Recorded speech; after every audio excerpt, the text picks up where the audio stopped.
Je t'instruirai et te montrerai la voie que tu dois suivre. Je te conseillerai, j'aurai le regard sur toi. Psaume 32, verset 8. Ce verset est devenu mon credo. En cherchant désespérément l'extraordinaire, mon âme a été volée. Avant de continuer l'histoire, n'oubliez pas de vous abonner, de cliquer sur la cloche de notification afin d'être notifié pour toute nouvelle vidéo. Restez bénis. Je suis Erika Nelda. Arrivée en fac, les rêves plein les yeux et surtout l'objectif de réussir en me démarquant des autres, j'avais toujours aimé cela. La particularité et j'estimais que nous devions être uniques dans tout ce que nous faisions, notamment avec les capacités intellectuelles.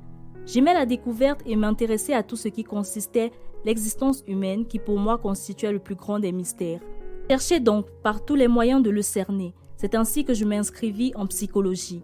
Mes études me passionnaient, cependant je trouvais cela insuffisant. Je cherchais toujours plus, explorant tous les sujets qui me passaient sous le nez. Et celui qui retint le plus mon attention fut le rapport homme-Dieu.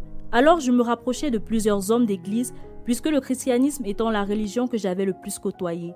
Je fus fascinée par certains de ses principes, mais sceptique sur d'autres. Personnellement, je ne trouvais pas plus d'intérêt que ça, au point de m'y engager. Enfin, avant ma rencontre avec cet homme. « Puis-je vous parler un instant, s'il vous plaît, mademoiselle ?» me demanda-t-il. C'était un après-midi, j'avais fini avec les cours de la semaine et je rentrais chez moi avec mes copines. Alors, à la sortie du campus, cet inconnu vint vers moi comme s'il me connaissait avant. « Eh bien, de quoi voudriez-vous parler ?» lui dis-je. « Du plus grand des bonheurs qui existent. » Lorsque mes amies entendirent cela, elles me demandèrent de ne pas y prêter attention, que cet homme racontait toujours la même chose, mais que personne n'y prêtait jamais attention. Mais au lieu de les écouter, je fus curieuse d'entendre ce qu'il avait à me dire. À ma grande surprise, nous discutions des heures. Je fus captivée, pour ne pas dire emportée par son discours sur Jésus-Christ et comment il devait être servi. Il me proposa de le rejoindre dans son église pour savoir davantage, d'après ce qu'il disait. Le lundi qui suivait, je me rendis en cours et tout me semblait différent. Je ne voyais plus les choses de la même façon, les gens encore moins. Je trouvais qu'ils étaient tous impurs, d'après les propos de mon prophète, puisque c'est ainsi qu'il s'était présenté.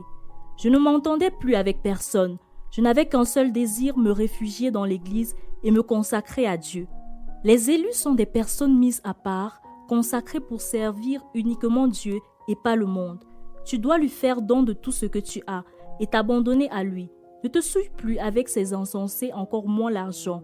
Telles furent les paroles prononcées par le prophète qui m'accompagnait tous les jours. Le reste du monde était donc devenu des démons pour moi. Même ma famille ne valait plus la peine à mes yeux. Lorsqu'ils me rendaient visite, je trouvais toujours des excuses pour ne pas passer du temps avec eux. L'une de mes amies, étant inquiète, s'approcha de moi pour essayer de me ramener à la raison. Mais je n'y consentis pas. Au contraire, je me mis en colère contre elle. Celle-ci était fille de pasteur, alors elle me fit comprendre qu'elle en ferait part à son père. Peu m'importait, pourvu qu'elle me fichât la paix. Je reçus donc la visite de celui-ci. Il voulut en savoir plus sur ma connaissance de Dieu et surtout mes rapports avec ce prophète. Le prophète Andrew est un vrai homme de Dieu. Il m'a révélé beaucoup de choses que j'ignorais jusqu'ici. Et je sais à présent que je ne suis pas de ce monde. Très bientôt, je partirai d'ici pour enfin exister. Il me regarda et fut quelque peu troublé, puis dit « Tu as raison, nous nous en irons très bientôt d'ici. Mais ne crois-tu pas qu'avant nous devons faire ce à quoi Dieu nous appelle? Nous ne pouvons pas simplement vivre en autarcie et attendre la fin. Ma fille, avant d'être chrétien, nous sommes réalistes. Et j'ai l'impression, ma foi, que tu es entrée dans une bulle imaginaire. » Lorsque j'ai entendu ces paroles, je fus tellement en colère. « Je m'en fiche de ce que vous pensez, monsieur. Et d'abord, je n'ai jamais demandé ni votre avis, ni à vous voir d'ailleurs. Alors, allez-vous-en, dis-je d'un ton menaçant. Il voulut insister, mais je ne lui laissai pas cette possibilité. J'en voulus par la suite à mon amie d'avoir essayé de me manipuler par son père. Elle fut tellement triste de ma réaction, mais se résolut à prier pour moi, chose qu'avait déjà résolu de faire ma famille. « Je n'ai pas besoin de vos prières, mais que vous me fichiez la paix, dis-je. Quelques semaines plus tard, j'eus un rêve et dans celui-ci, je vis mon prophète qui me tenait par la main et nous traversions un désert. Nous nous retrouvions devant une fosse dans laquelle il me précipita. Je criai à l'aide, mais il ne réagissait point. Je constatai que mon corps était resté près de lui et que mon âme s'enfonçait encore plus dans la fosse. Je me levai du lit, toute en panique. Je pris ma Bible et le premier passage sur lequel je tombais fut Psaume 32, verset 8. Et pour la première fois, je décidai de prier par moi-même. Mon Dieu, j'ai vraiment peur.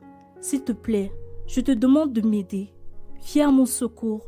Je ne sais pas ce qui se passe, mais tout ce que je sais, c'est que tu es tout-puissant. J'ai confiance en toi. Viens me délivrer, je t'en prie. Une fois ma prière terminée, j'appelai mon amie pour lui en faire part, et elle arriva quelques heures plus tard avec son père.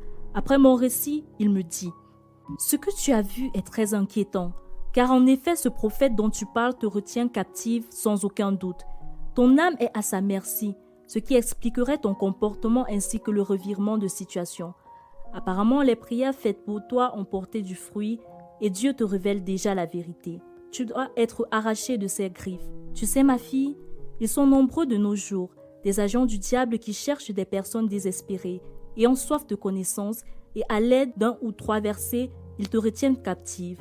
Jésus nous y met en garde en disant « Plusieurs viendront à mon nom en disant c'est moi, et ceci juste pour nous perdre. Nous devons être très prudents. » Je me résolus donc à suivre les instructions du pasteur et après quelque temps, je me sentais déjà plus légère. Je fis la paix avec tous mes proches. La dernière fois que je vis mon soi-disant prophète, il ne voulut même pas s'approcher de moi, un peu comme si je puais. C'était comme si on ne s'était jamais vu. Aujourd'hui encore, j'ai du mal à croire que j'étais si naïve. Cet épisode de ma vie m'a beaucoup enseigné et j'ai décidé de continuer avec mes études de psychologie pour venir en aide aux personnes ayant été victimes comme moi de telles prisons. Je le fais avec joie, mais surtout avec l'aide du Saint-Esprit, car la guérison, loin d'être uniquement physique ou psychologique, doit d'abord être spirituelle. Si vous avez été béni par cette histoire, vous pouvez faire un don via PayPal pour nous aider à toucher plus de personnes. Pour faire des vidéos comme celle-ci, vous pouvez utiliser ce logiciel en description. Shalom.